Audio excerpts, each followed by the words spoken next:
এই তো হেথায় কুঞ্জ ছায়ায় স্বপ্ন মধুর মোহে। গানের কথার মতোই সাজানো চট্টগ্রাম নগরীর এই ব্যতিক্রমধর্মী চায়ের দোকান, যার নাম দেওয়া হয়েছে কুঞ্জ। বাঁশ ও খড়ের তৈরি ছিমছাম সাদামাটা একটি কোঁড়ে ঘর। সাদামাটা হলেও ঘরটি বেশ দৃষ্টিনন্দন। ভেতরে রয়েছে চা তৈরির বিভিন্ন উপাদান। দোকানের সামনে তাকের উপর সাজিয়ে রাখা হয়েছে পাঠকপ্রিয় নানা ধরনের বই। পুরানো আমলের যে ঘরগুলো ছিল আমাদের, ওটা হারিয়ে যাচ্ছে। দালান কোটার ভিড়ে সবাই ব্যস্ত, বাচ্চারা থেকে শুরু করে শৈশবরা কেউ এই ঘরগুলো চিনতেছি না।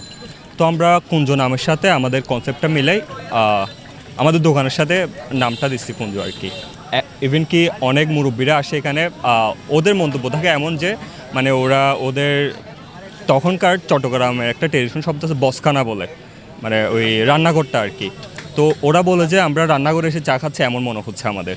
হালিশহর বিডিআর মাঠে এমন আরও বেশ কিছু ফুডকার্ট রয়েছে, যেখানে পাওয়া যায় বিভিন্ন রকমের স্ট্রিট ফুড।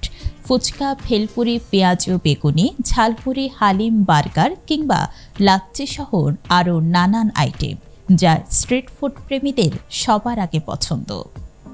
আপনি কি কি খেতে আসছেন আজকে? আমি একটা মুরগির খেতে আসছি, কাবাব খেতে আসছি। দিনকে আসা হয় এখানে? প্রতিদিন মাঝে মাঝে আসি, মাঝে মাঝে খাই এগুলা। প্রায় সময় এখানে খেলে দিলে অনেক ক্লান্ত হয়ে যায়, তো খেলাধুলার পর খেতে আসো? জি। টেকনিক্যালি চিন্তা করেন এগুলো আসলে হেলদি, বাট আর কিছু কিছু জিনিস থাকে লাইক আমরা অনেক সময় কনফিউজ থাকি কি আনহেলদি হয় কিনা, অসুস্থ হয়ে যাবো কিনা। বাট এখান থেকে যতবারই খেয়েছে খুব ভালো টেস্ট। এই দোকান থেকে আমি প্রায় হালিম খাই। দোকানের গুণগত মান ভালো আছে, পরিষ্কার পরিচ্ছন্নতা ভালো, সেজন্য এখানে আসি এবং মাঝে মধ্যে খাই। বন্ধু বান্ধব আসে, একসাথে বসে খাই। ফুড বিক্রেতারা বলছেন তারা স্বাস্থ্যকর এবং ঘরোয়া পরিবেশেই এই খাবারগুলো তৈরি করে থাকেন এবং ক্রেতাদের অত্যন্ত সুলভ মূল্যে তারা তা প্রদান করে থাকেন।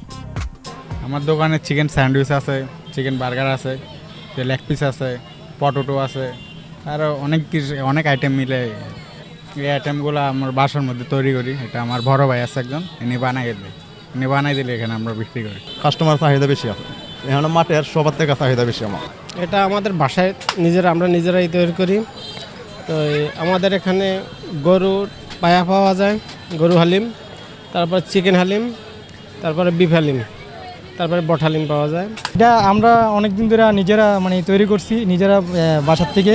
গরুও নাস্তা এটা, ঠিক আছে বলেন, এটা গরুও নাস্তা গরুদের তৈরি করে এখানে এনে বিক্রি করি আমরা। এগুলো নিজেই তৈরি করি সব কিছু। লাচ্ছিটা নিজে বাসায় দই দিয়ে তৈরি করি, আর লেবু শরবত, ট্যাং, বাড়ির আইসটাও নিজে বাসায় তৈরি করি। ক্রেতারাও বেশ সন্তুষ্টি প্রকাশ করেছেন, জানিয়েছেন স্বল্প মূল্যে খাবারটি তারা বেশ উপভোগ করেন। খোলা মাঠ প্রাঙ্গণে এমন মজাদার খাবারের সাথে বন্ধু বান্ধবের আড্ডায় বেশ জমে যায় তাদের এই সময়টি। বিশেষ প্রতিবেদন অনুকা গুহ, চিটাগং লাইভ।